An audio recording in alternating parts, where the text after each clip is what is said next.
अगर हम परसेंट में बात करें कि ये जो यूनिट सेल थी, है ना, ये जो यूनिट सेल था, ये जो रूम था, ये 100% है, ये 100% है इसका वॉल्यूम स्प्रेड। इसमें से कितना रूम पैक हो चुका है? 52%, राइट ना? जब परसेंट में बात करता हूँ तो 100 से मल्टीप्लाई करते हो, ठीक है? तो ये रूम का वैल्यू सपोज 100 था, तो अभी ये कितना ऑक्यूपाई है आइटम से? 52%। कितना खाली है? 48%। 52% भरा है, 48% खाली। तो जो खाली जगह थी उसको हम बोल रहे थे वॉइड, ठीक है? तो यहाँ पे एपीएम आपको पता चल गया तो आप वॉइड निकाल सकते हो, और उसको हम यहाँ पढ़ने वाले हैं percent void. Percent void, percent void कैसे निकालेंगे? 1 minus APF into 100, 1 minus APF into 100। APF आने के बाद हम परसेंट वॉइड फाइंड आउट कर रहे हैं। The formula is 1 minus APF into 100, so it will be 1 minus 0.52 into 100, कितना हुआ? 0.48 इनटू 100, मतलब 48%। कितना है परसेंट वॉइड? तो आपको क्वेश्चन आता है find out the APF and percentage of void in simple cubic. तो 1 माइनस एपीएफ कर देने का इनटू 100, तो आपको खाली जगह पता चलेगा। So note down this percent void also. What is actually a void? Void is a vacant space between the atoms. Void is a vacant space between the atoms.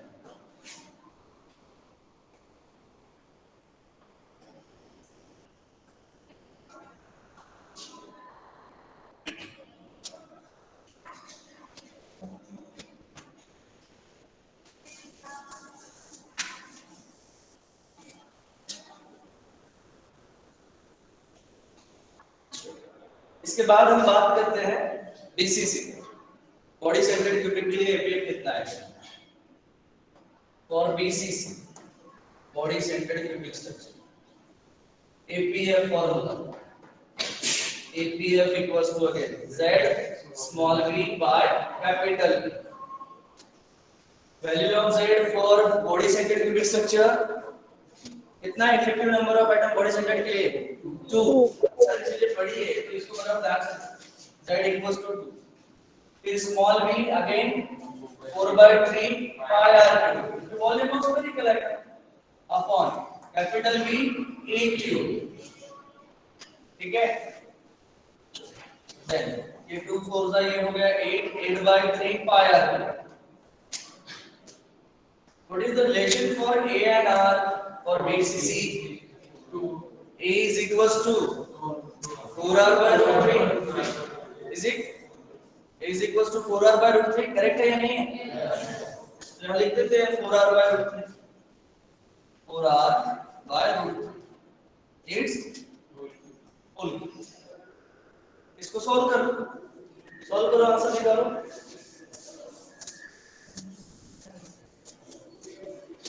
इसका एपीएफ ज्यादा आएगा सिंपल क्यूबिक से या कम आएगा? क्यों कम आएगा? APF किस पर डिपेंड करता है? कितने नंबर ऑफ आइटम्स है, जितने ज्यादा आइटम्स रहेंगे उतना ज्यादा पैकिंग रहेगा। तो इसमें ज्यादा आइटम है कि कम है? पहले से ज्यादा है। 8 कॉर्नर पे एक है और एक सेंटर पे 9 आइटम है, पहले इसमें 8, तो एपीएफ बढ़ेगा या कम होगा? बढ़ेगा। समझ में आ रहा है? फाइंड आउट कर लो कितना आ रहा है, बताओ।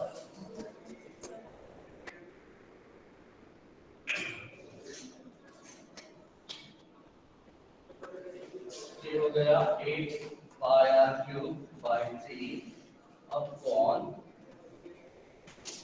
4 का क्यूब, ठीक है?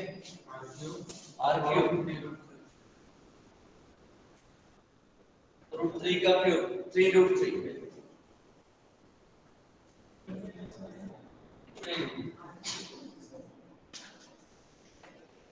कैंसल आउट कर लो, आर क्यूब के साथ आर क्यूब कैंसिल, ठीक है, ये 3 के साथ ये 3 कैंसिल, देन इधर में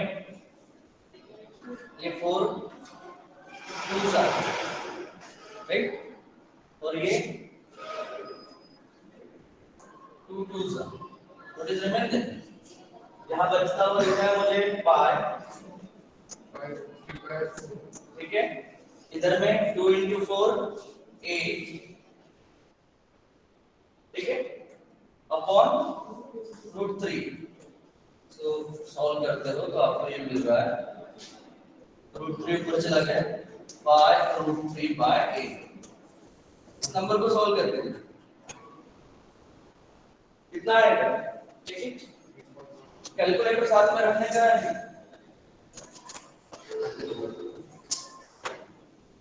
भाई डॉक्टर 6 7 के बाद में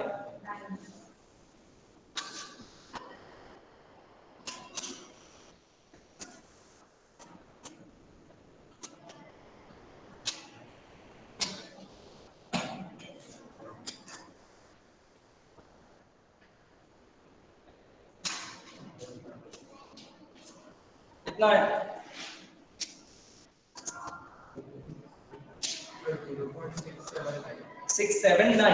679 मतलब 8, तो कितना हुआ 0.68, 0.68, 0.6।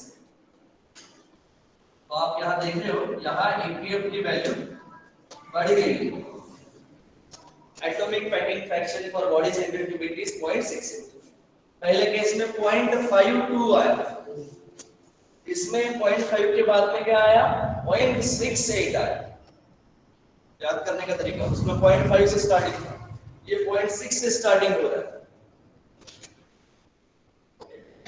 अगर आपने एपीएफ निकाल लिया तो परसेंट वेट कितना है इसका निकालो, percent weight is 1 minus APF into 100,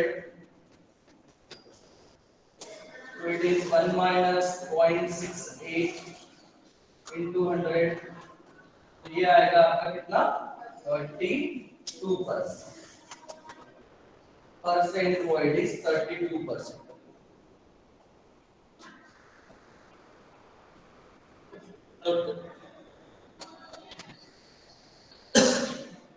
बस वो फॉर्मूले में हमें a का वैल्यू बदलते जाना है और z का वैल्यू बदलते जाना है और आंसर निकाल देना। Same way go for FCC and find out.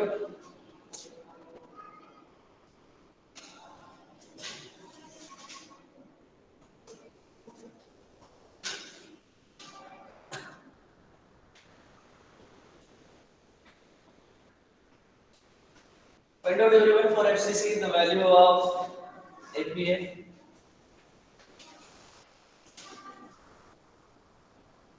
Calculator जो होता है, कैलकुलेटर चलाना नहीं आता है, एग्जाम में रखते हैं, कैलकुलेटर में बहुत भी बच्चे गलत आंसर निकालते हैं, मोबाइल अलाउ नहीं करता है।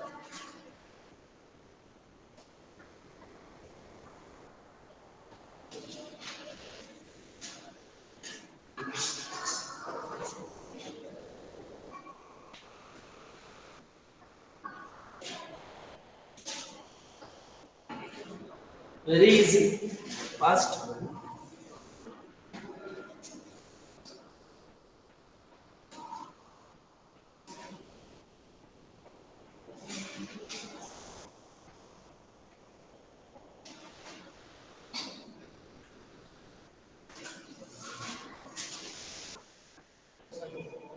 Done.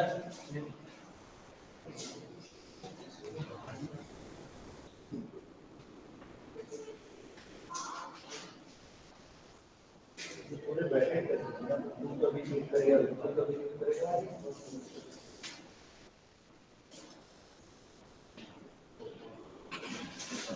चैलेंज नहीं आता बच्चों को, यहीं पे गड़बड़ गड़बड़ कर जाते हैं।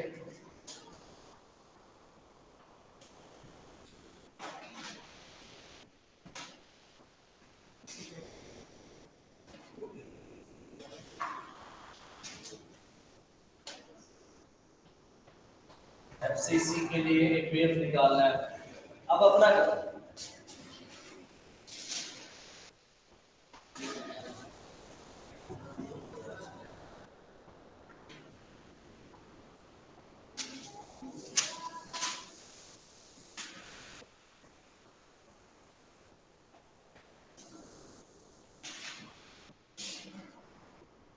Formula remains same for FCC. APF equals to Z small v by capital V. Value of Z for phase center cubic structure is 4. 4 लिख दिया. Volume of spherical atom is again 4 by 3 pi r cube. 4 by 3 pi r cube as it is. And V equals to 8. As it is 8. Next. ये 4 into 4 as it is रख दिया मैंने. Upon ए और are का relation FCC में हमें पता है a इक्वल्स टू 2√2r, तो a की जगह पहले लिखता हूं 2√2r और a का क्यूब है तो पूरे ब्रैकेट का क्यूब. इसके बाद APF इक्वल्स टू 4 into 4 16 भी कर सकते हैं अपॉन 3 कंप्लीट अपॉन में 2 का क्यूब 8 √2 का क्यूब 2√2 r का क्यूब r. ठीक है,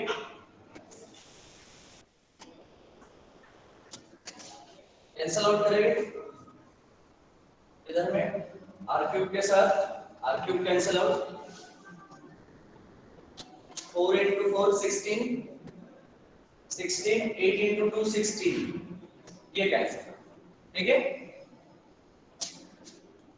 क्या बचता हुआ दिख रहा है यहाँ पे ओनली pi by 3 अपॉन √2. ठीक है,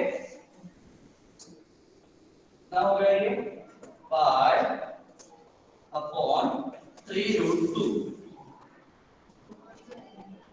Find out this value pi upon 3√2. आया बोलो.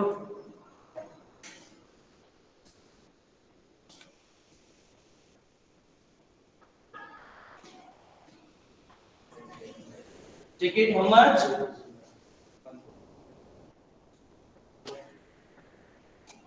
Pi upon 3√2. 1.48. pi का वैल्यू कितना होता है 3.1.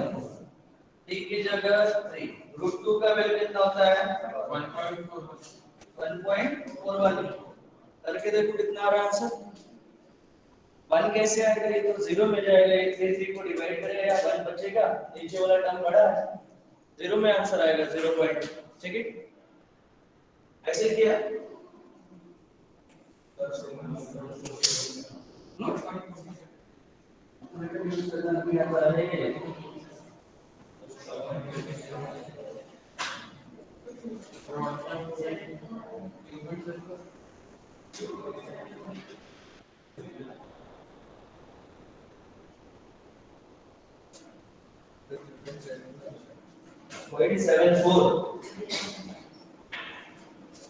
यूज करना नहीं आता आप लोगों को. मोबाइल में भी आप कैलकुलेशन नहीं कर पाते हो और कैलकुलेटर में भी नहीं कर पाते, इसलिए मैं बोल रहा हूँ क्योंकि हमारा एक्सपीरियंस है, हम देखते हैं वही देखते आ रहे हैं. इस 0.7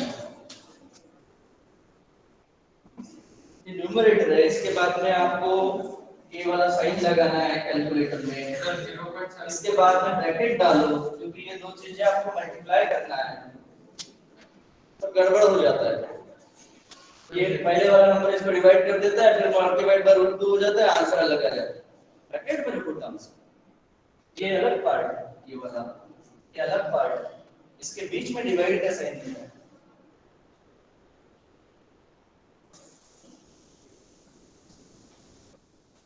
So APF is 0.7.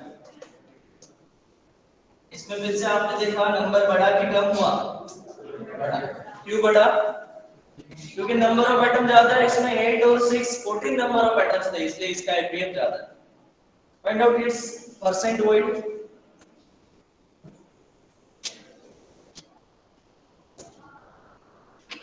1 माइनस 0.74 कितना बनेगा? 26%।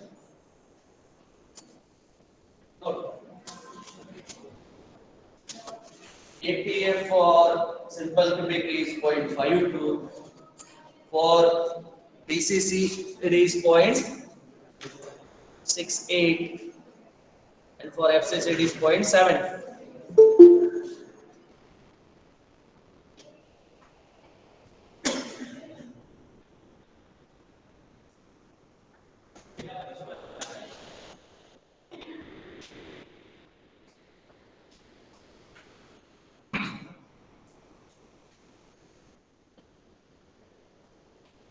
हो गया सबका? To understand the concept of APF then क्या होता है एटॉमिक पैकिंग फ्रैक्शन? हम देखते हैं कि रूम में काफी सारे एटम्स है क्यूबिक सेल के अंदर में, वो एटम्स उस जगह को ऑक्युपाई करने आने वाले, पैक करने आने वाले, तो उन्होंने कितना जगह पैक किया, that we called as atomic packing fraction. और जो वो खाली बची हुई जगह है उसको हम बोल रहे हैं void. What was a void? Void is vacant space in between the atoms. Vacant space in between the atoms in the unit cell or in the crystal cell. हम देखते हैं इस तरीके से कि मान लो कि ये हमारा कोई एक एटम था, ये दूसरा एटम इसके कांटेक्ट में कितना भी टाइटली फिट करने की कोशिश की, इसके बाद में और कोई एटम इसके साथ टाइटली कांटेक्ट करने की कोशिश की, तो इन एटम्स के बीच में आप देख पा रहे हो ये जगह खाली छूटी है, ये वाली जगह आपको दिख रही है, ये खाली है। इस खाली जगह को क्या बोला जाता है? void। इस खाली जगह को बोला जाता है void। ये जो खाली जगह थी इनके बीच में, इसे हम बोलते हैं void, vacant space between the atoms in the crystal। Clear है? तो यहाँ तक आपको इसमें काफी सारे क्वेश्चन मिल रहे हैं अब तक के क्रिस्टल स्ट्रक्चर के अंदर में। स्पेस स्टडीज का डेफिनेशन, बेसिस का मतलब क्या, ठीक है, यूनिट सेल का मतलब क्या हो रहा है, टाइप ऑफ यूनिट सेल थे, उसके बाद में लैटिस कांस्टेंट A का मतलब क्या होता है, relation between lattice constant A and atomic radius R, वो हमने देखा। उसके बाद आपने देखा कोऑर्डिनेशन नंबर क्या होता है, इस तरीके से कोऑर्डिनेशन नंबर तीनों के लिए अलग है। Then after effective number of atom पर यूनिट सेल वाला कांसेप्ट आपने देखा। उसके बाद में आपने पढ़ा एटॉमिक पैकिंग फ्रैक्शन और परसेंट पॉइंट। क्लियर? तो यहां तक आपको मैं बोल सकता हूं कि पूरा 14 मार्क का क्वेश्चन भी मिल सकता है, ठीक, या मिनिमम 10 मार्क्स आपको मिलना है।